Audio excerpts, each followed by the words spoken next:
Without faith, it is impossible to please God. So if you're believing God for something and then you don't have faith, then you don't even believe. Some people, it actually amazes me that some people are praying and are asking God for something and they don't believe that they deserve it. They don't believe that they need it.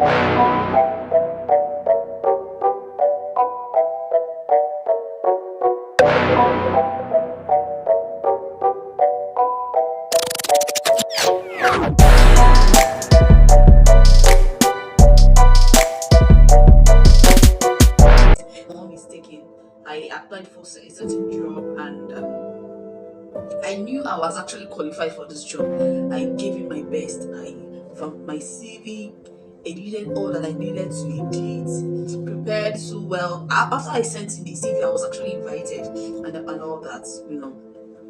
And I went for the interview and I did all that I knew to do during an interview. I'm qualified for this job, so why didn't I get this job? I'm qualified for this business trip. Why didn't I get it?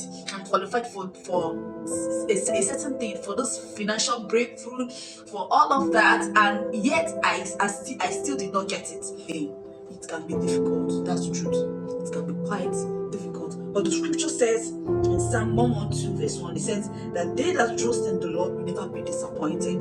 They that trust in the Lord will never be disappointed. So if you've been disappointed at any point in your life, find out the scripture, find out what God says about that situation. Are you feeling disappointed? Of course, probably you've been thinking about yourself, or you've been believing in your mind, or believing that you are able to do this for yourself. But when you realize that it is not just about you can't even do it for yourself. So who do you trust to do that thing for you? Who do you trust to do that thing for you? Are you believing that it's just by your strength? You can do it by yourself. I don't need anyone to help me. My CV is good enough. It is very, very important that no matter your CV, no matter what you put in place, no matter the strategies, the plan, and all that you've made to be able to succeed in 2024, that you still submit those plans to God, knowing that it is not of him that willeth, nor of him that runneth, but of God that shows mercy. Don't just trust in chariots or in your bank account or in someone. The scripture says that you should remove your mind from the high places, because there is no hope for you there. There is no hope for you there. They that trust in the Lord, they shall be renewed. They shall be renewed. So if your trust is in the Lord, I am here to tell you, it is not in vain. You are not. If you trust in the Lord for him to do something for you, believe. Faith is the evidence, is the what? The substance of things hoped for, the evidence of things not seen.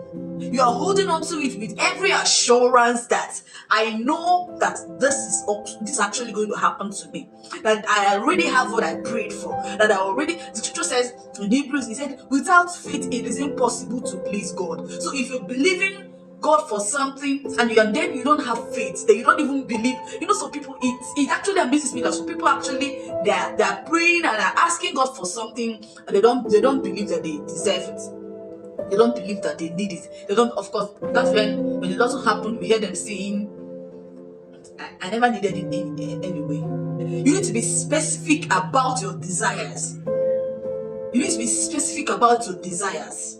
That you keep saying it, you don't stop saying it, you say it in the morning, you say it in the noontime, you say it in the afternoon, you say it in the night, you say it at every chance you get, and then you demand it, you command it to come. You say, this is what I need, and I believe I already have it.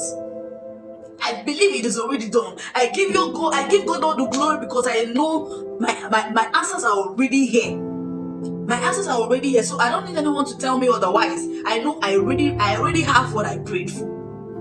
I know I already have what I prayed for. So if the scripture can say that they that trust in the Lord will never be disappointed, can you underline that place that said never be disappointed? They will never be disappointed. The scripture says that when things go wrong, he's not blind, his ears, it's not that he's deaf, it's not that he cannot hear us, but sometimes things become limitations that we don't really get all that God promised us. So when you keep asking and asking and asking, tell yourself, I know who I believed, and I am sure he's going to keep all that I committed into his hand unto the perfect day. So what are you believing God for? What are you trusting God for? Believe, because his words can be trusted. Faithful is he that called, faithful is he that promised, and is well able to perfect all that concerns you.